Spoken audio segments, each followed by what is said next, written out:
तो फ्रेंड, आज की इस वीडियो में जिस टॉपिक को हम पढ़ने वाले हैं उसका नाम है वाइल्ड लाइफ ऑफ इंडिया।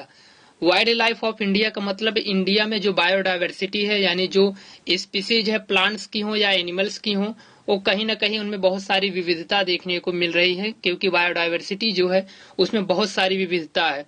कुछ ऐसी स्पीसीज हैं जो लगातार खत्म हो रही है, जिनका धीमे धीमे विनाश हो रहा है, और ये स्पीसीज कहीं ना कहीं ह्यूमन लाइफ में बहुत सारा इंपॉर्टेंस रोल प्ले करती हैं। लेकिन ये स्पीसीज जब धीमे धीमे खत्म हो रही हैं तो इससे ह्यूमन लाइफ पर बहुत बुरा इफेक्ट पड़ेगा।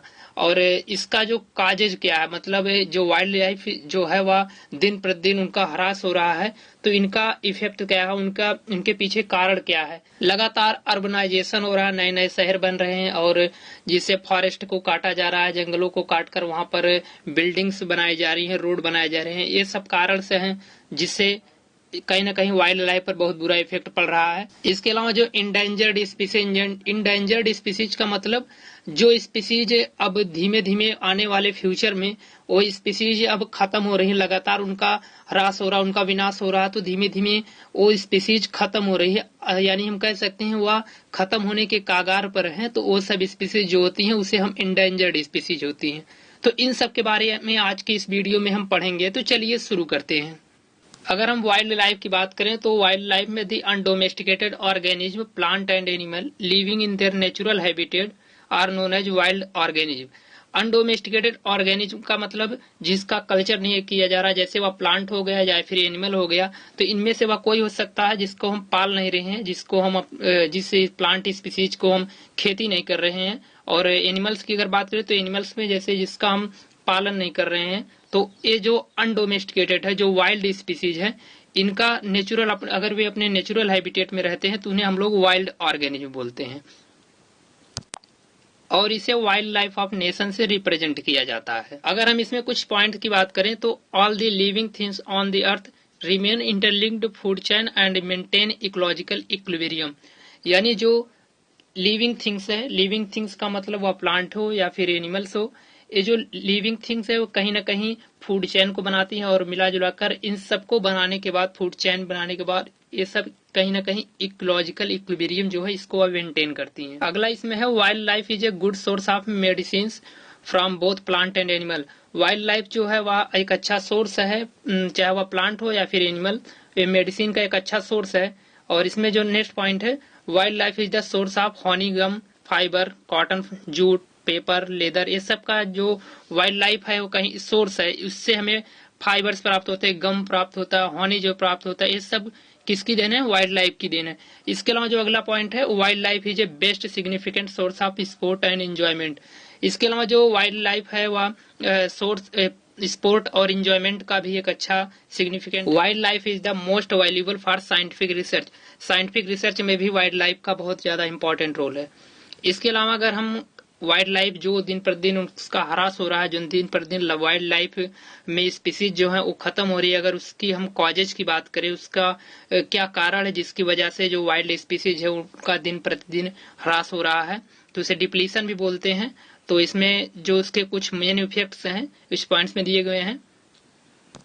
इसमें जैसे इन्वायरमेंटल पॉल्यूशन हो गया, जैसे इन्वायरमेंटल पॉल्यूशन का मतलब जैसे जो हमारे द्वारा यूज की गई वस्तुएं हैं, यूज करने के बाद जो अनडिजायरेबल, जिसका कोई यूज नहीं है, और हार्मफुल मटेरियल जो होता है उसको इन्वायरमेंट में ऐसे ही छोड़ देते हैं, तो इससे पॉल्यूशन काज होता है, और इसकी वजह से कहीं ना कहीं जो वाइल्ड स्पीसीज है इनके ऊपर इफेक्ट्स पड़ता है। इसके अलावा इन्वर्जन ऑफ एलियंस स्पीसीज का भी इन्वर्जन करने से ये सब चीजें होती हैं।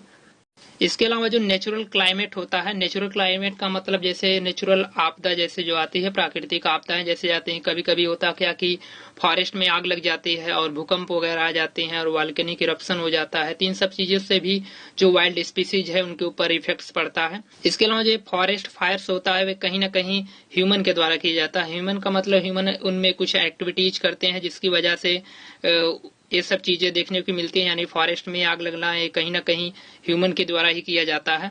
तो ये सब कुछ चीजें हैं जिसकी वजह से जो वाइल्ड स्पीसीज हैं उनका दिन प्रतिदिन ह्रास हो रहा है, उनका दिन प्रतिदिन उनकी जो वाइल्ड स्पीसीज है वो खत्म हो रही है।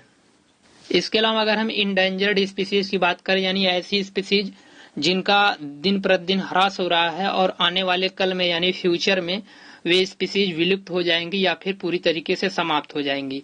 तो इन सब स्पीसीज को हमें बचाना है, इसके लिए हम इस इंडेंजर्ड स्पीसीज के बारे में स्टडी करते हैं।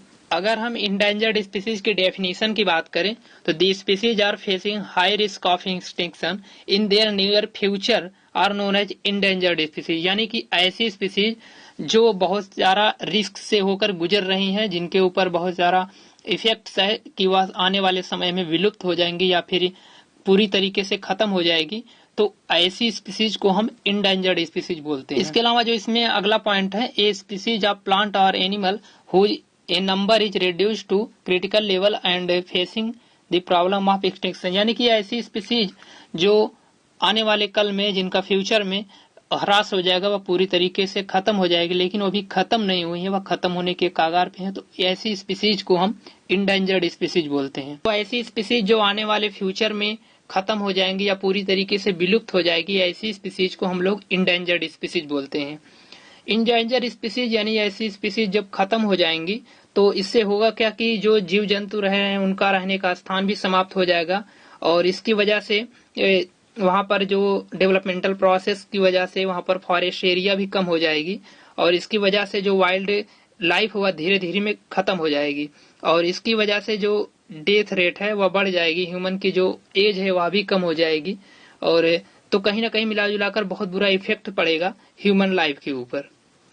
तो इन सब डाटा को एक लिस्ट के थ्रू इंडिकेट किया जाता है, जिसे रेड डाटा लिस्ट बोलते हैं, और इसमें लगभग 20% स्पीसीज ऐसी हैं जो आने वाले समय में इंडेंजर्ड के रूप में है, आने वाले समय में उनका खत्म हो जाएंगी, वो पूरी तरीके से समाप्त हो जाएंगी। तो इस लिस्ट को रेड डाटा लिस्ट भी बोलते हैं, और रेड डाटा लिस्ट के अलावा इसे रेड डाटा बुक भी बोलते हैं।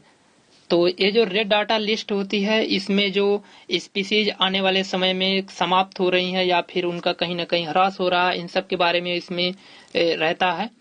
रेड डाटा लिस्ट को एक संस्था के थ्रू तैयार किया जाता है, जिसे IUCN बोलते हैं, international union of conservation of nature and natural resources, इसका फुल फॉर्म होता है।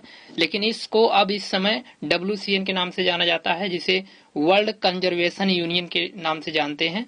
और इसमें जो रहता है, इसमें कितनी स्पीसीज एक्सटिंक्ट होने वाली है और कितनी स्पीसीज एक्सटिंक्ट हो चुकी है, इन सब के बारे में रहता है। कुछ इंडेंजर्ड स्पीसीज की बात करें, इंडेंजर्ड स्पीसीज का मतलब ऐसी स्पीसीज जो आने वाले समय में, उनके फ्यूचर में वो समाप्त हो जाएंगी, पूरी तरीके से विलुप्त हो जाएंगी। तो ऐसी स्पीसीज में जैसे एंटीलोप सिरोवेका, जिसे ब्लैक बक बोलते हैं, राइनोसेरॉस यूनिकोरिस, जिसे वन हॉर्न राइनोसेरॉस बोलते हैं, एक सिंग वाला गैंडा जिसे बोलते हैं, हंगुल, और इसके अलावा एस्टियोकिक लाइगन, और इसके अलावा टाइगर जिसे पैंथेरा टिग्रिस बोलते हैं, इसका साइंटिफिक नेम ये है, ग्रीस गोल्डन लैंग्वेज, और पैगमी हॉन्ग एंड वाइल्ड पिग। ये सब जो स्पीसीज हैं, ये सब स्पीसीज कहीं ना कहीं जल्दी ही उनका ह्रास हो जाएगा, और आने वाले समय में ये सब स्पीसीज जो हैं वो खत्म हो जाएंगी। इसमें और भी हैं, जैसे barasingha, slow leopard and Indian elephant, ये सब जो हैं वे आने वाले समय में इनका विनाश हो सकता है, खत्म हो सकती हैं, सब इंडेंजर्ड स्पीसीज में आती हैं। तो ये सब क्या है, मैमल्स की स्पीसीज है। इसके अलावा अगर हम एविज की बात करें तो इसमें एविज जो है जैसे ग्रेट इंडियन बस्टर्ड और इंडियन वल्चर, और इसमें है ब्लैक नेक्ड क्रेन और पी फ्यूल और पिंक हेडेड डक, ये सब एविज हैं जो ये इंडेंजर्ड स्पीसीज में है।